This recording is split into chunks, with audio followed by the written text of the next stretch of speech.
नमस्कार। मैं Pankaj Shukla Malay academy से। और कैसे हैं? आशा है अच्छे होंगे, स्वस्थ होंगे, प्रसन्न होंगे। आज मैं आपको ध्वनि के बारे में बताऊंगा। देखिए, भाषा के 4 अंग होते हैं।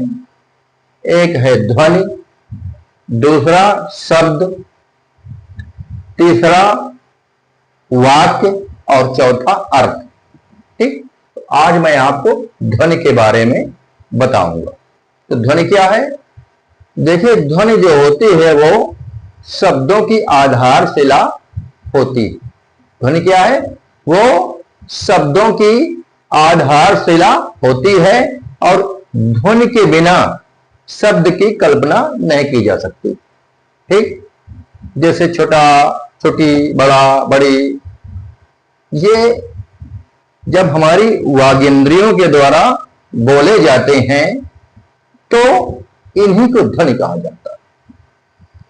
यही उच्चारण जो होता है ध्वनि कहलाता है। समझ गए ना? और ध्वनि के लिखित रूप को वर्ण कहते हैं। ध्वनि के लिखित रूप को क्या कहते हैं? वर्ण कहते हैं। और या उसको वर्ण चिन्ह समझो। ध्वनि के लिखित रूप को क्या कहते हैं? वर्ण चिन्ह कहते हैं या वर्ण कहते हैं। ठीक, तो भाषा की लघुतम इकाई क्या हुई? ध्वनि। ध्वनि जो होती है ये भाषा की लघुतम इकाई होती है। ठीक, और इसी ध्वनि को जब लिखित रूप में या चिन्ह के रूप में व्यक्त किया जाता है तो उसे वर्ण कहते हैं। तो भाषा की लघुतम इकाई ध्वनि हुई और भाषा की लघुतम लिखित इकाई क्या हुई? वो हुई वर्ण।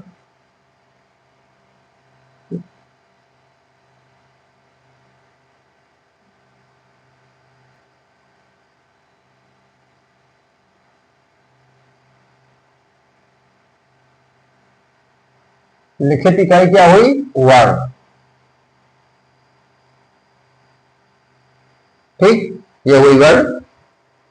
अब आते हैं कि भाषा की, अगर ये पूछा जाए कि भाषा की सार्थक इकाई क्या होती है, तो भाषा की सार्थक इकाई होती है शब्द।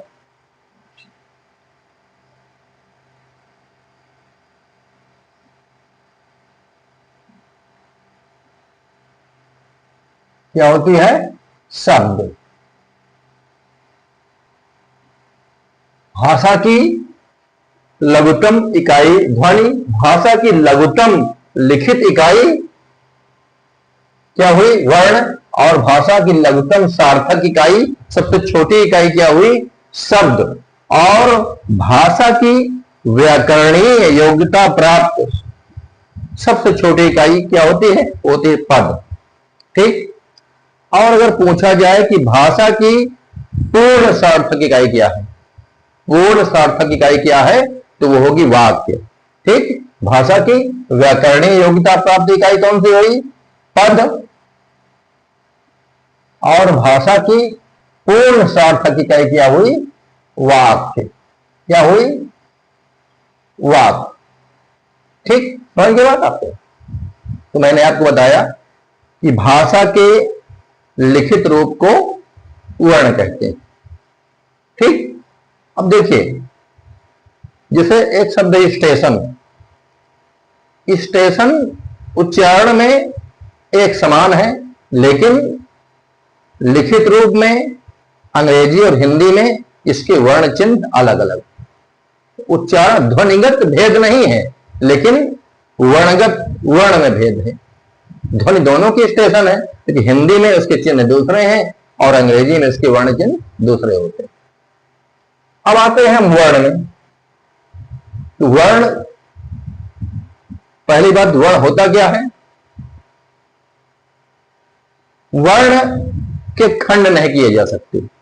ठीक, वर्ण भाषा की लघुतम इकाई है और इसके खंड नहीं किए जा सकते। ठीक, जैसे आपको बता दिया, जैसे लिखा है काला। काला का मतलब हुआ का प्लस बड़ा आ प्लस ला प्लस बड़ा आ। ठीक, इसके 4 खंड हुए, लेकिन उस जो बड़ा आ है या ला है उसके फिर खंड नहीं किए जा सकते। उनके का, ला, बड़ा आ, फिर इनके खंड नहीं किए जा सकते। तो ये वर्ण है, भाषा की लघुतम इकाई है और इसके खंड नहीं किए जा सकते। ठीक, वर्णों की संख्या हिंदी में होती है 52, स्वर वर्ण होते हैं 11 और ये होते हैं व्यंजन वर्ण। स्वर वर्ण क्या होते हैं? स्वर वर्ण क्या होते हैं? तो स्वर स्वतंत्र अवस्था में रह सकता है। स्वर जो है स्वतंत्र अवस्था में रह सकता है। इसका उच्चारण बिना किसी विघ्न बाधा के होता है। इसका उच्चारण बिना किसी विघ्न बाधा के होता है। और स्वर के उच्चारण में मुख से हवा अबाध रूप से निकलती, समझ गए बात? मुख से हवा अबाध रूप से निकलती है। ये स्वतंत्र रूप में रह सकता है। इसका उच्चारण, स्वर का उच्चारण बिना किसी विघ्न बाधा के होता है। ठीक, अब आते हैं व्यंजन। तो व्यंजन स्वतंत्र रूप से नहीं रह सकता। ठीक, व्यंजन स्वतंत्र नहीं होता। यह स्वरों के सहारे बोले जाते। व्यंजन स्वर के सहारे बोला जाता है। अब जैसे देखिए लिखा है का, तो का वास्तविक अर्थ हुआ का प्लस आ। ठीक, यह हुआ का प्लस आ। तो ये स्वर के सहारे बोला गया। सभी व्यंजन वर्णों में आ छुपा होता, ये स्वतंत्र नहीं रह सकता और स्वरों के सहारे बोला जाता है। इसके प्रयोग में जो मुख से हवा निकलती है वो थोड़ा बाधित होती है। ठीक, वो थोड़ा बाधित होती है और व्यंजन स्वरों के सहारे बोले जाते हैं। ठीक, अब आते हैं तो स्वर कितने होते हैं? स्वर होते हैं 11। व्यंजन का वर्ग, चा वर्ग, टा वर्ग, ता वर्ग, पा वर्ग, ये हो गए। और ये अंतस्थ व्यंजन। अंतस्थ व्यंजन कौन कौन से होते हैं? या, रा, ला और वा। ठीक, ये अंतस्थ व्यंजन है। ऊष्म व्यंजन सा, सा, सा और हा। देखिए ये तालव्य सा है, ये मूर्धन्य सा है और ये दंत सा है और ये हा, ये ऊष्म व्यंजन कहलाते। ठीक, अब आते हैं संयुक्त व्यंजन। तो संयुक्त व्यंजन छा, त्रा, ज्ञा और स्रा, ये संयुक्त व्यंजन होते हैं। द्विगुण व्यंजन रा और हा, ये द्विगुण व्यंजन कहे जाते। ठीक, अब आते हैं अयोगवाह। इसमें अनुस्वार, ये अंक बिंदी जिसे कहा जाता है, और विसर्ग जिसमें हा के जगह में प्रयोग किया। जैसे अतः लिखा है तो उसमें विसर्ग का प्रयोग होता है। यद्यपि विसर्ग का प्रयोग अब कम हो गया है, लेकिन फिर भी हिंदी में अब भी विसर्ग का प्रयोग हो रहा है। ये अंक बिंदी है, ये अनुस्वार है और ये हा के जगह में प्रयोग किया जाता है, ये विसर्ग है। इन्हें अयोगवाह कहते हैं। अब अयोगवाह क्यों कहा जाता है? तो एक विद्वान है किशोरी दास वाजपेयी, उन्होंने बताया कि यद्यपि ये स्वर के अंतर्गत ही आते हैं, लेकिन ये स्वर नहीं, ये स्वर नहीं है और व्यंजनों की तरह है। स्वरों के पहले नहीं, स्वरों के पश्चात आते हैं, इसलिए यह व्यंजन भी नहीं है, ये व्यंजन भी नहीं। तो इन्हें अयोगवाह कहा गया। अयोगवाह मतलब जो योग न होने पर भी साथ में रहे, वही अयोगवाह। ठीक, समझ गए बात आपको? अब आते हैं हम स्वर। तो स्वरों के प्रकार कौन कौन से होते हैं? ह्रस्व स्वर, दीर्घ स्वर और प्लुत स्वर। ह्रस्व स्वर क्या होते हैं? ये मूल स्वर होते हैं। क्या होते हैं? ये मूल स्वर होते हैं और ये एक मात्रिक होते हैं। क्या होते हैं? एक मात्रिक होते हैं। ठीक, इसके बाद आते हैं दीर्घ स्वर। ह्रस्व स्वर में कौन? छोटा आ, छोटी ई, छोटा ऊ और री होते हैं। दीर्घ स्वर ये क्या होते हैं? ये दो ह्रस्व स्वरों से मिलकर बने होते हैं, दो ह्रस्व स्वर से मिलकर बने होते हैं, इसलिए इन्हें दीर्घ स्वर कहा जाता है। और ये दीर्घ स्वर द्विमात्रिक होते हैं और इनके उच्चारण में ह्रस्व स्वर की अपेक्षा 2 गुना समय लगता है।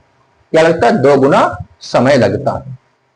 ठीक, ये द्विमात्रिक होते हैं और उनकी अपेक्षा 2 गुना समय लगता है उच्चारण में। प्लुत स्वर, प्लुत स्वर क्या होता है? ये त्रिमात्रिक होता है और इसके उच्चारण में ह्रस्व स्वर की अपेक्षा 3 गुना समय लगता है। इसका कोई चिन्ह नहीं होता, बस जहां पर इसका प्रयोग होता है वहां पर ये हिंदी का 3 लिख दिया जाता है, हिंदी का 3 लिख दिया जाता है। ठीक, वैसे इसका प्रयोग बहुत ही कम होता है, संस्कृत में इसका प्रयोग होता है, इसका हिंदी में प्रयोग बहुत ही कम होता है। ठीक, ये त्रिमात्रिक होता है, ये त्रिमात्रिक होता है। ठीक, अब आते हैं हम अनुनासिक। अनुनासिक ये जो होता है चंद्रबिंदु जिसे कहते हैं हम,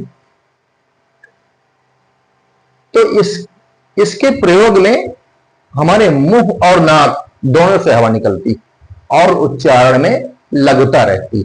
मुंह और नाक दोनों से हवा निकलती है और उच्चारण में लघुता रहती है। जैसे चांद, आंगन, इनमें इस जगह इनका प्रयोग होता है। ठीक, ये है अनुनासिक। स्वरों में आप देखिए कि कुछ ये जो है ए, ऐ, ओ, औ, ये संयुक्त स्वर होते हैं। क्या होते हैं?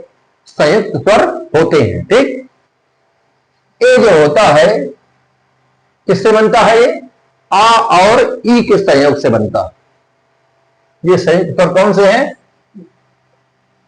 ए, ऐ, ओ और औ। ठीक, ये आ और ई के संयोग से बनता है। ठीक, ऐ जो है आ और ए के संयोग से बनता है। ओ आ और उ के संयोग से बनता है। ओ जो है आ और उ के संयोग से बनता है और औ ओ और आ के संयोग से बनता है। तो ये संयुक्त स्वर कहलाते हैं। ठीक, आज के लिए इतना ही। अगले वीडियो में मैं आपको व्यंजन के बारे में बताऊंगा।